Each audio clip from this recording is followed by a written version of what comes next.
as a patient, Lee Tomlinson is now dedicated to compassionate care, and he's on a crusade and on a mission to restore compassion to healthcare and to healthcare professional and to the world at large. Which, if you have ever been in the hospital, which I have been, it seems right now like it is mission impossible. Although I think if anybody can do it, Lee Tomlinson can do it, because Lee Tomlinson has had what we would call a very successful life, where a very small percentage of our population gets to do all those things. He was an international businessman, a marketing genius, standing behind the American Film Institute for 10 years and 100 greatest movies, movie specials on CBS, which is a multi-million dollar fundraising campaign included. He was a major Hollywood film studio owner, and of course, a loving husband and a near scratch golfer. One day, he found himself in a hospital with cancer, and now he was a patient. The harsh reality of how patients are treated in the hospital hit him. And I have to tell you guys, if you have not been in a hospital, you have no idea what goes on in the hospital. Unfortunately for me, I was in near fatal accident, and I was at the mercy of the staff in the hospital. So I know exactly what you're talking about when you say that. But that is such a huge mission. I mean, when I got out of the hospital and realized what was going on, my reaction, and I think most people's reaction, would be to run as far away from the hospital.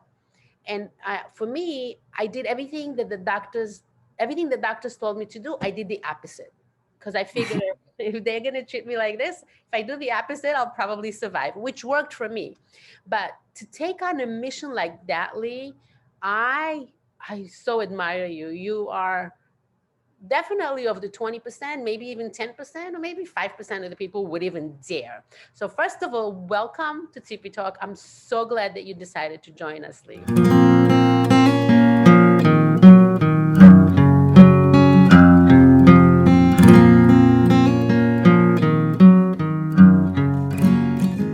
Tips, it's good to be here, and like you, given my medical history, it's good to be anywhere. Actually, every day above ground is a very good day.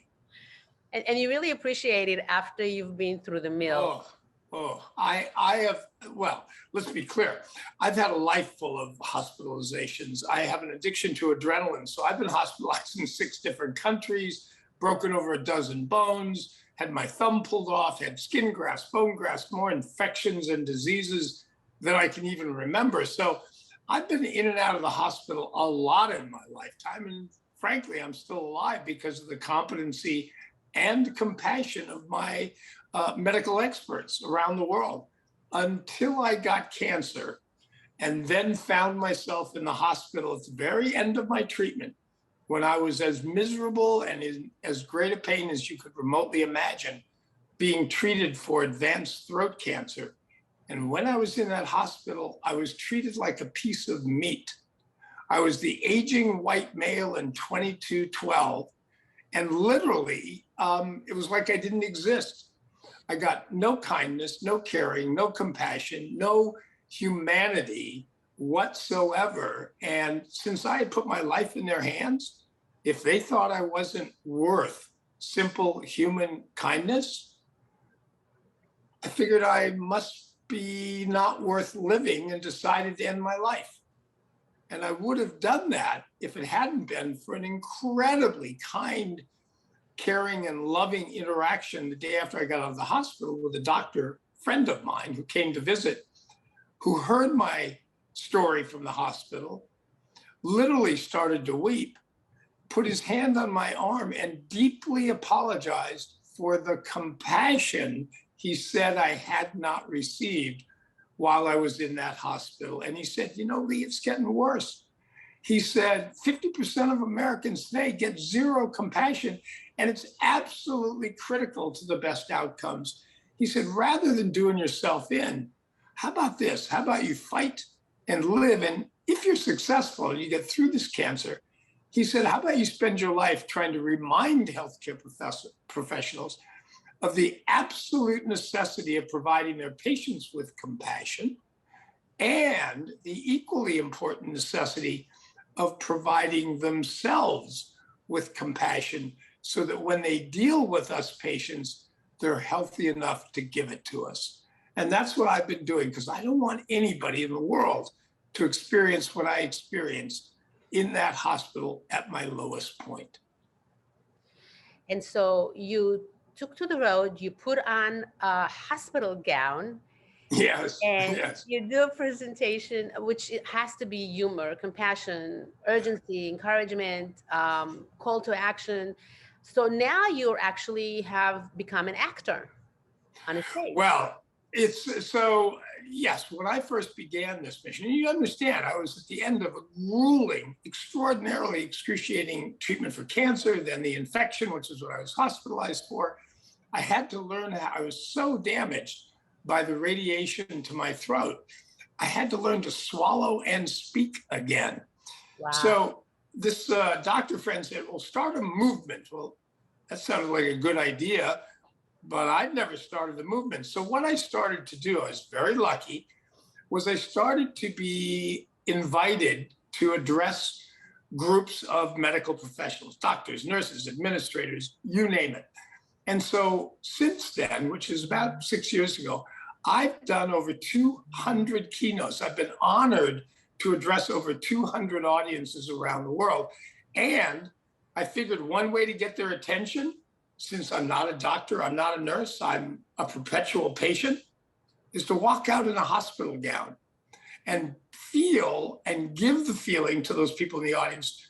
When we start with you, the moment we're in your presence, we're already in pain because we have to wear this horrible gown with our butts sticking out. We're humiliated. And that's how we start.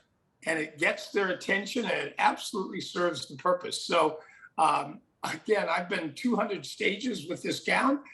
I hate it. It's embarrassing every time, but it works. I think it's a brilliant idea. I would have never thought of it because with that gown, and you know, they talk about putting on a costume in Hollywood. With that gown, you don't even have to say a word. Right. Maybe you have to kind of make it a turn around and show them the back as well to make such a powerful statement. So well, it's funny you'd suggest that, because what I do is, what I realized after doing it a few times is that everybody in the audience is going, first of all, whoa, this guy is really a patient. Whoa, he's in a hospital gown. They can see that I don't have long pants on. So their question is he wearing boxers, briefs, or nothing at all?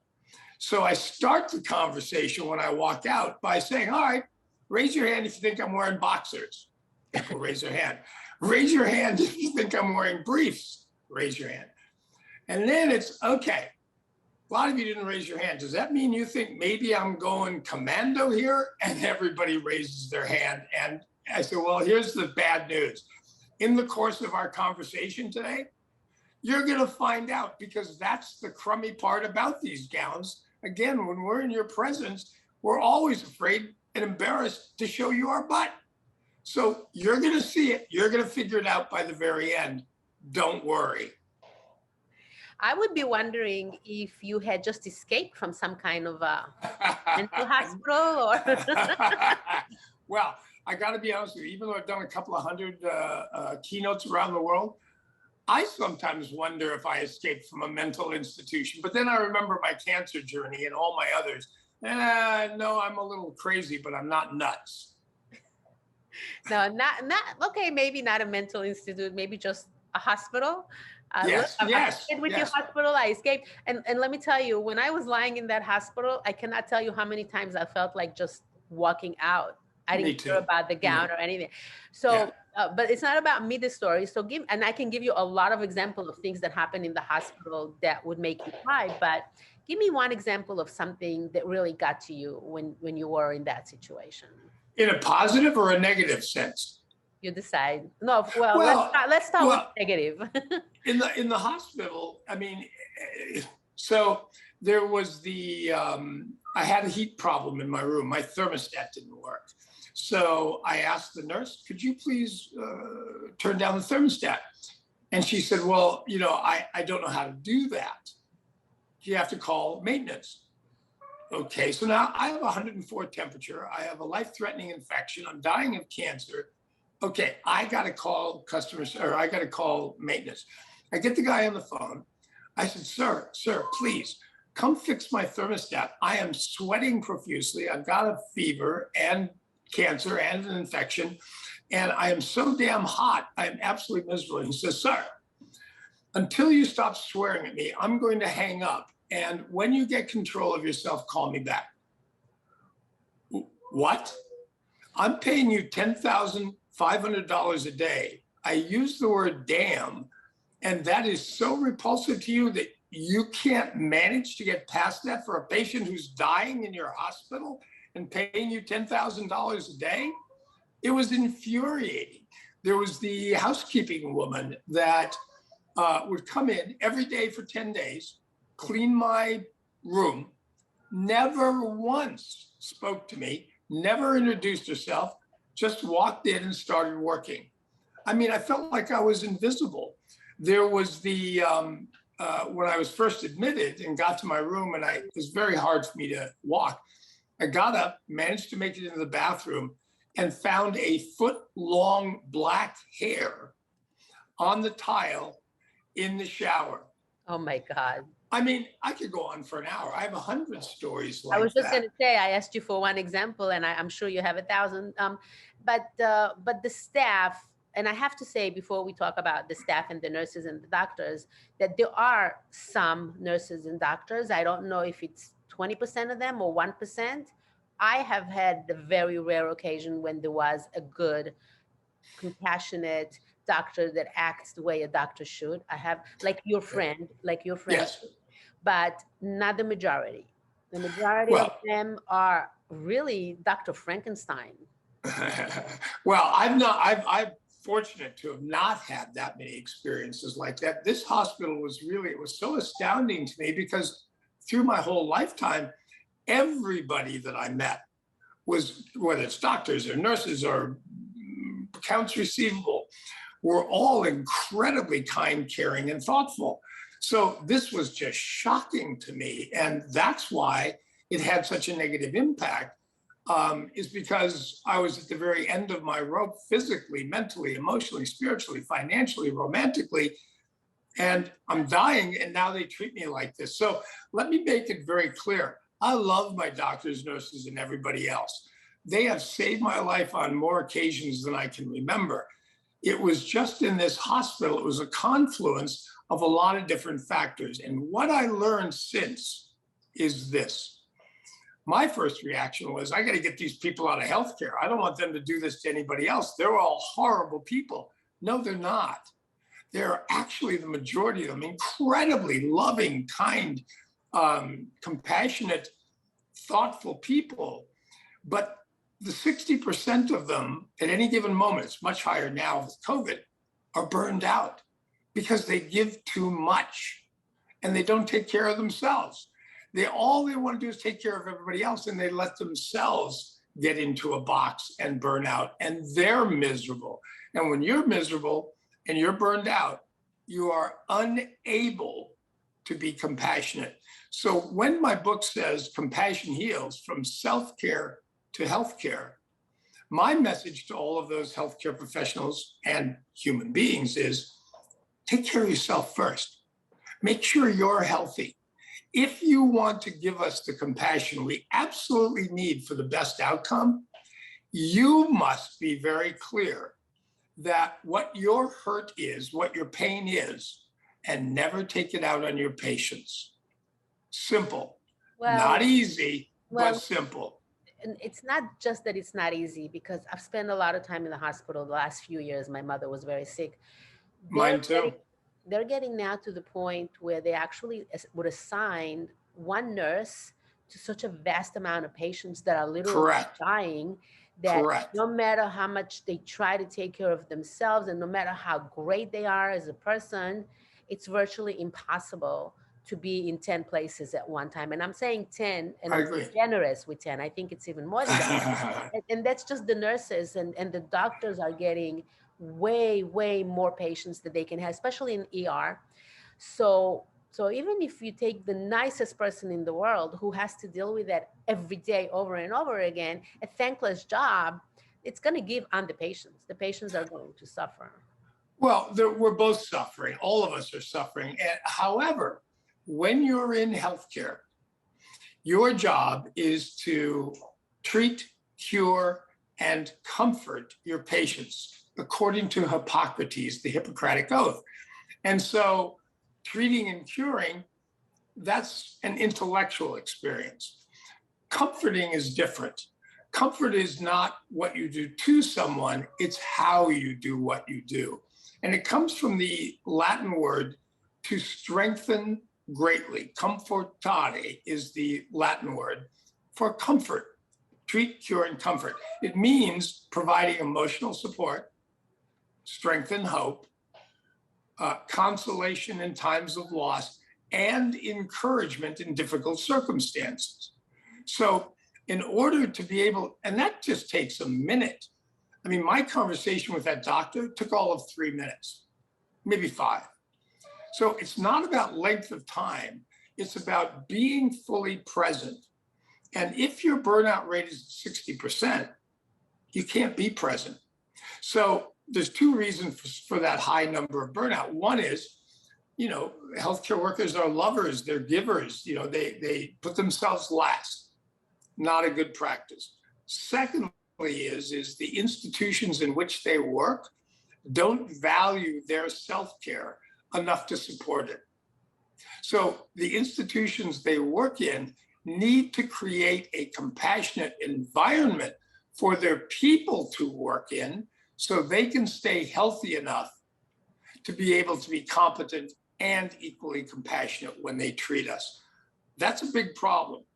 That's why I'm alive. That's why I do what I do, is to speak to those healthcare professionals. If it's just you, fine, take care of yourself. It's a necessity, not a luxury, and it's not selfish. And if you're an administrator, you must create a compassionate environment for your people to work in, or your patients and your staff will equally suffer, and in sometimes the loss of life.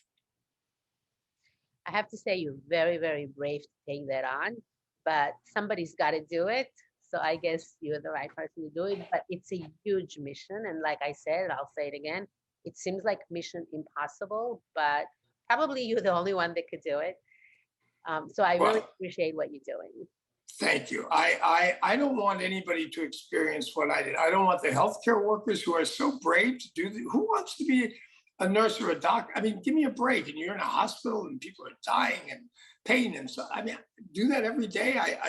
So I am extraordinarily grateful for them doing that. And I just simply want to do it as a way to say thank you, to make sure that they are healthier and we patients are healthier, because compassion is present for both of us.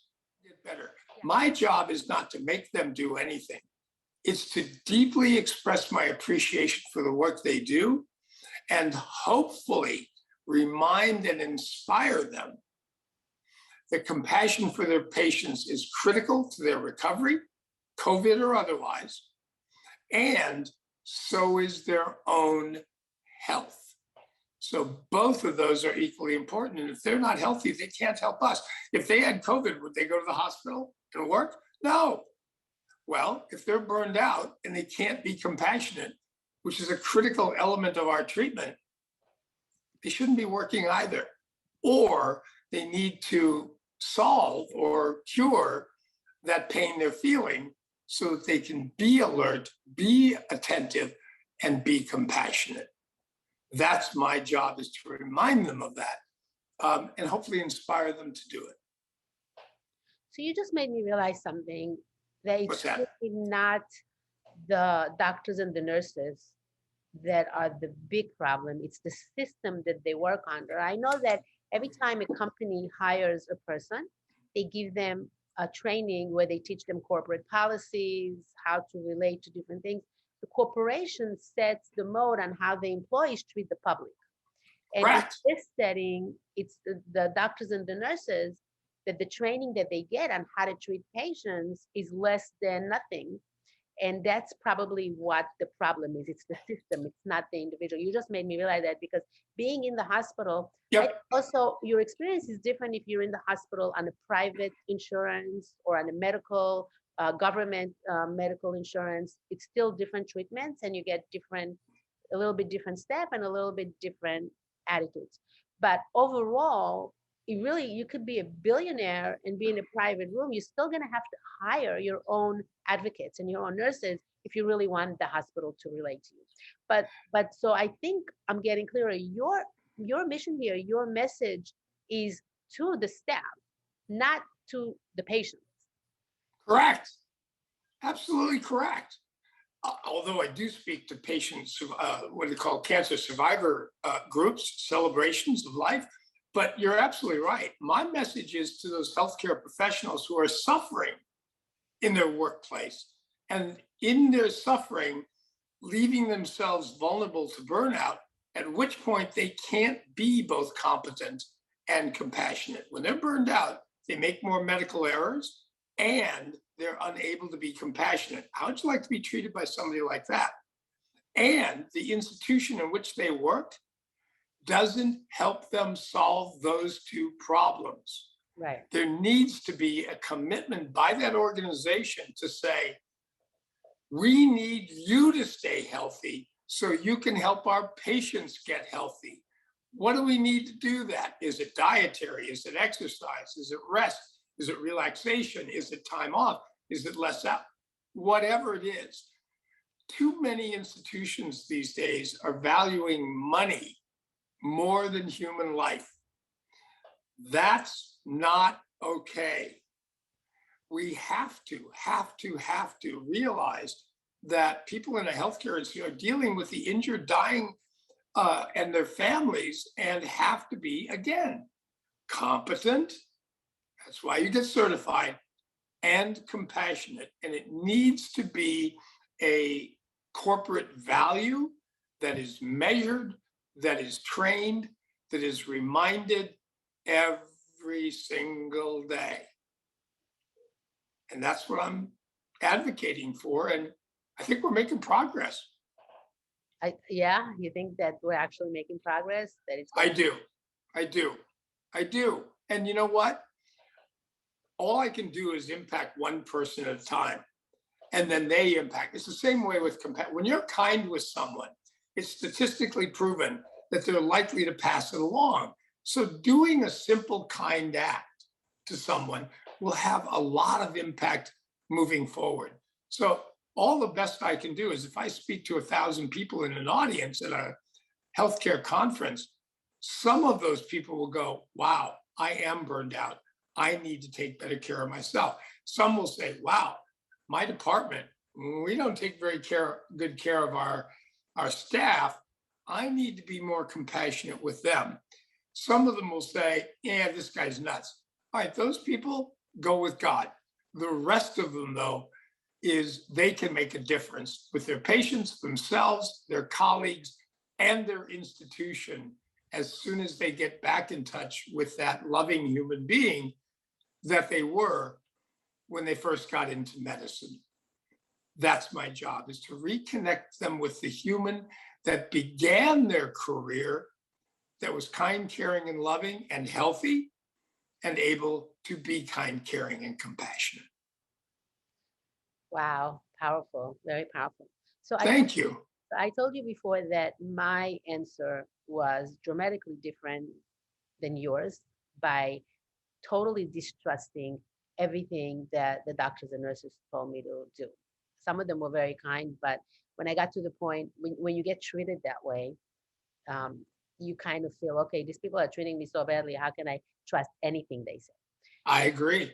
So obviously, when they came out with the COVID protocol, my instinct was, yeah, right, not doing anything they say. It's even more than that. Being a patient in a hospital and being treated less than human, actually treated worse than animals because dogs are not treated that way, Yep. is such an important, huge thing. I spent 2020 in the hospital a lot with my mother, in and out. She passed Yep. away in October 2020, so I spent the entire year with the medical, and we had amazing doctors that came to the house to treat her. We had Wow. amazing nurses. She couldn't go, and so yeah, which was amazing. But we also had some very, very disturbing things happen in the hospital setting. And honestly, she would have been Sorry. so abused if I was not by her side. Like if you Yes. had somebody by your side calling housekeeping for you, then your experience would have been different. And that's what I had to do for her that she couldn't do for herself. Not everybody is able to do what you did, pick up the phone and call. If they're so weak, they can't even make a phone call. I agree. I agree. So Having someone by your side when you're going through a significant illness or injury amazing. is a gift from God. Because I didn't. First of all, I'm in the hospital. I'm going to complain while I'm in the hospital about how bad the care is.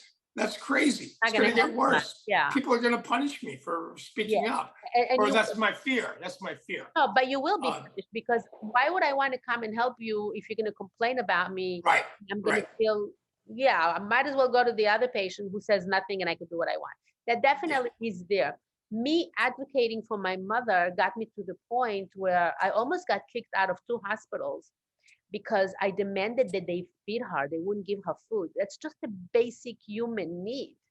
Right. But if I wasn't there and she wasn't able to talk to herself, she lost 20 pounds. She came out of the hospital weighing 80 pounds with me advocating. Imagine if I wasn't there, what would have Not happened? a chance. She wouldn't have survived. I lost 60 pounds. I get it. I mean, Got it. listen, Yeah. hospitals are not a place you go for fun.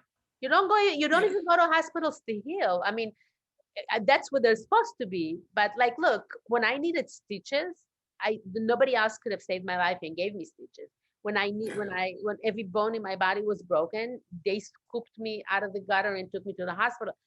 Of course, they're necessary, but what you're doing, not only making people aware of how patients are treated, and people that have never dealt with hospitals, they don't have a clue. They just think it's a hospital. You really do wake up when you're in there by yourself trying to really survive. Yes. And it's not just hospitals, it's also private practices. It's anywhere you go for medical treatment. If you're not being treated with respect, humanity, kindness, caring, consideration, it literally damages your immune system mentally, physically, and emotionally, and spiritually, and can mean the difference between life and death. So it is unacceptable for any reason. We can look at the reasons of burnout or institutions or whatever. But when you Not put your acceptable. life into people's hands, you expect to get the best possible everything. And that is both treatment and care. And when you don't get that, that is a catastrophe for the patient and their families. Right, Huh. right. That's what I was going to say. Your call to action is compassion heals. And I think it's also a brilliant connection that you connected the name of the book, the title of your book, Compassion Heals. It's a title, but it says everything. That's your call to action. That's everything Yes. that you want to really say. And also from self-care to healthcare, such a cute slogan. I mean, Thank you. I always wonder how people come up with that. And I kind of expect for you to say, well, one day I was just sitting looking at the sky and a white light appeared in front of me and told me compassion heals. Yeah. I got to tell you something. It was kind of like that. No joke. Really? No No. joke. Oh, I got to tell you something.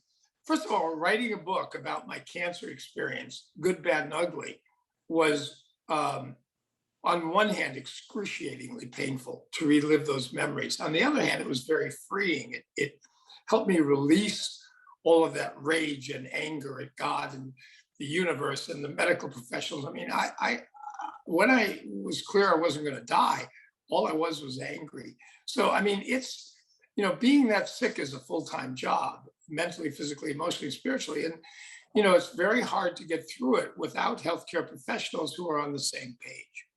So, who knew if I could make a difference, but I was going to try. And so far, it's going very well. But literally, we tried to figure out a title for that book for months and months, played with words and sentences and short and long and all, literally, no joke. One day, we said, this book is about compassion and its healing power. Compassion heals. Okay, that's interesting. But what does it take to do that? Well, you got to take care of yourself before you can give health care. Compassion heals, from self-care to healthcare. It literally was just like that. And after months and months, it just came to us. So I think that both my work, that doctor showing up when he showed up to encourage me and express his sorrow for the experience I had had, and suggest that I use my skills to try and change it. I think that was all a gift from heaven, and I am thrilled to be doing well. I've had a great career, a great life. I've done pretty much everything I ever wanted to do, but this is the best work I've ever had. I could not feel more loving kindness towards healthcare professionals than ever. And we're working on a documentary film. I want to get this message out about self-care to healthcare to every man, woman, and child on the face of the planet, particularly healthcare workers. Well, there's 22 million in America alone, and there's 50 million around the world. The only way I'm going to reach them with this message is with a documentary. So I'm putting together corporate sponsors, which is what we did with the AFI TV shows, to fund it, shoot it, and distribute it worldwide to every healthcare professional on the face of the planet. It sounds to me like your project that you're doing right now, is the silver lining of Yes. the disease that you got. And it might even be the reason why you got it, to put you on that path. If you didn't get sick, if you didn't end up in the hospital, would you have been doing this? You wouldn't. No, there's no way in the world. It is the universe saying, okay, enough of this entertainment stuff. You can do that on the side. Enough with the Hollywood, enough with fame and fortune and all of that. We're going to take all of that away. And we're going to somehow give you some clues that say, you need to do what you can do to change healthcare for the better. You know what it's like. You're not talking scientifically, you're talking experientially and scientifically. So if there ever was a person to talk about the positive benefits of compassion and the negative ones when it's not around, it's me. And I would never, ever, ever have had that experience if I hadn't had cancer. So I do believe that probably I'd had a lot of less strenuous messages towards that end in my lifetime and ignored them. And the universe said, okay, we're going to give you something because you said you wanted to grow in this lifetime. So we're going to wake you up with this cancer thing and show you what your life purpose is. It did. I did. And I am blessed to be following it 110% now. So I don't recommend cancer for anybody. Anybody. It's horrible. Worst experience of my lifetime by a million miles. However, it did open my eyes to a situation that maybe, just maybe, I can make a difference in. And that is why I'm alive today. If somebody wants to get your book, where do they get it? And if they want to get a hold of it, how do they get a hold of it? Well, very simple. To get a book, just go to Amazon.com. I mean, that's the easiest, quickest way. Go to Amazon. It's on Amazon. If you'd like to get a hold of me, if you'd like to have me come speak to your medical organization or conference or whatever it is to deliver a keynote, simply, here's my email address. Just reach out to Lee, Lee, at Lee, Lee, Tomlinson,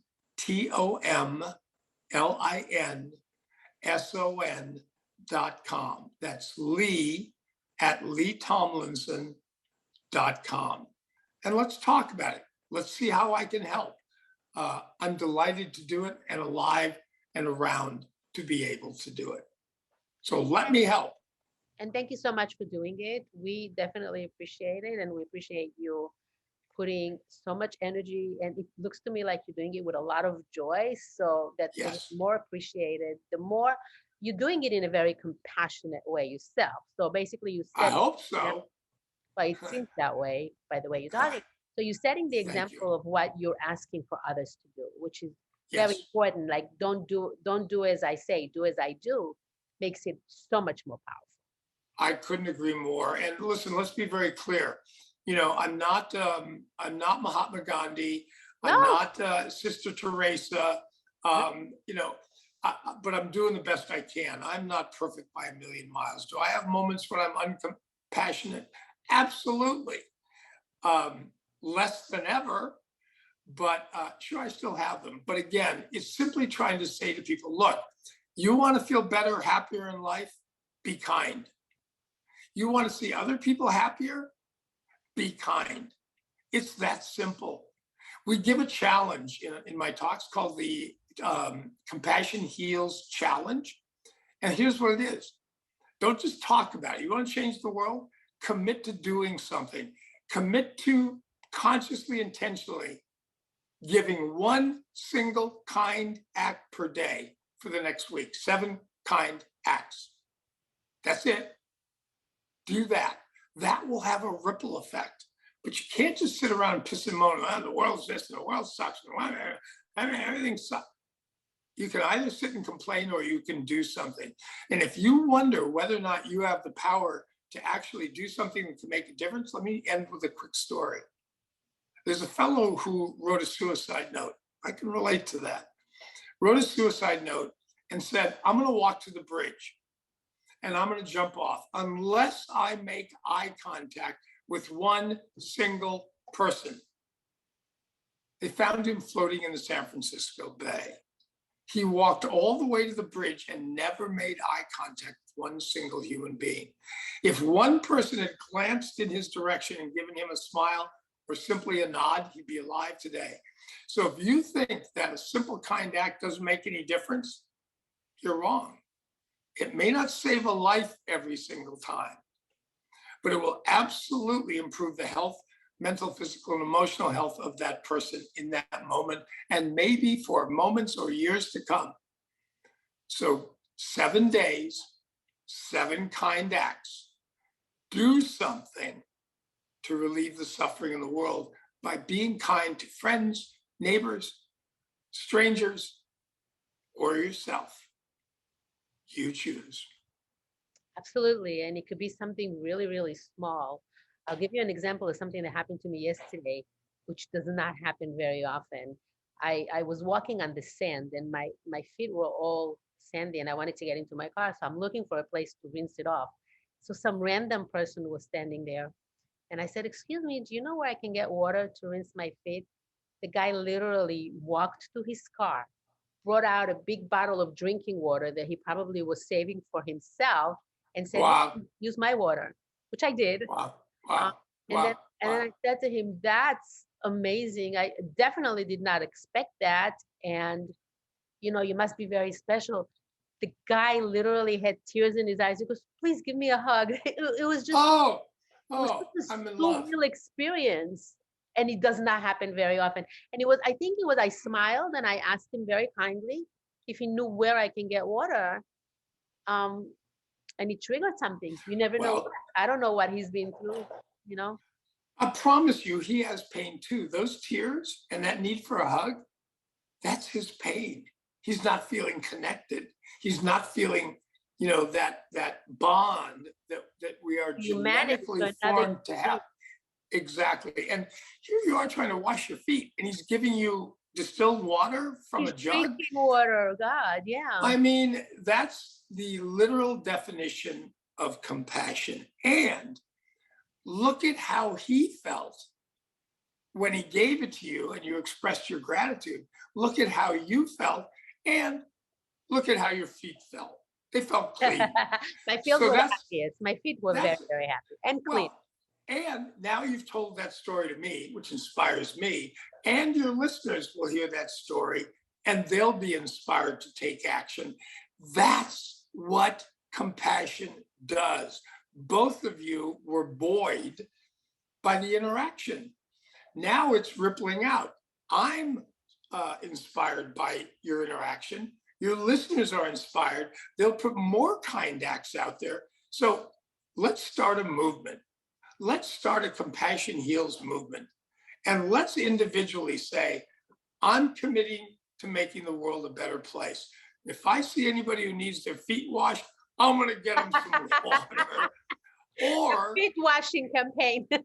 everybody's in pain. So if you walk around, you're going to see people. That homeless guy, give him $1 for God's sake. It's $1. Give him $1. It'll make his or give him 50 cents. Give him something. Or give them half your sandwich, or help a person open the door.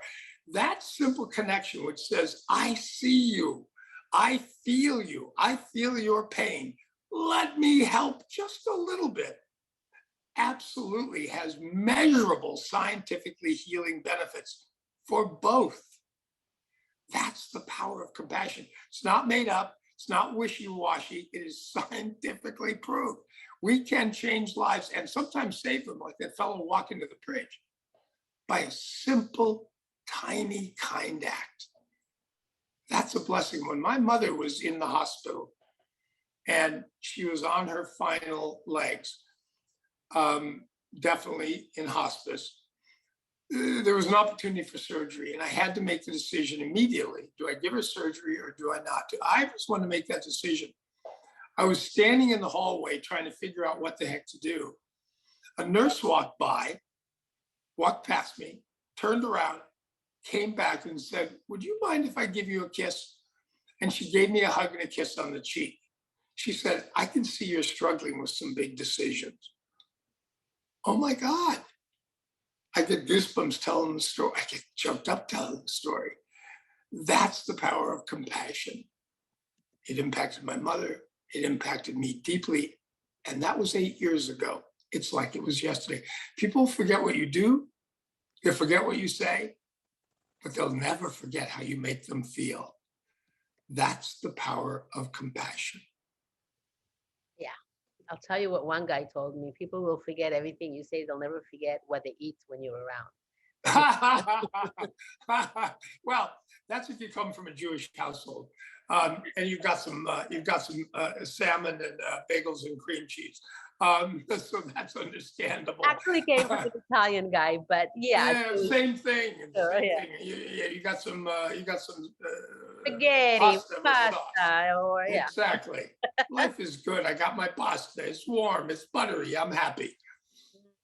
So if you guys have any ideas on how you can help spread one kind action a day, bring it on. We want to hear about it. So you're going to be doing something in the future. Tell us about that. Well, we're going to be joining with a number of organizations, including the Dr. Arnold P. Gold Foundation, to stage a national Compassion Heals Challenge, where we will put out the information, all of the contact, where you go to sign up. And we're going to see if we can enroll 1 million people into the challenge. And the challenge is very simple. I've mentioned it before. One single itty bitty little kind act per day for 7 days. A total of 7 kind acts on purpose, not accidentally, on purpose. And before I go here, let me just show you, this is my book on Amazon. It's called Wake Up and Plan for Roses. It is about planning your life consciously, because we actually plan our life unconsciously if we don't have an active plan. So might as well make it active, might as well make it the way you like it. So if you want the book, it's Wake Up and Plan for Roses on Amazon.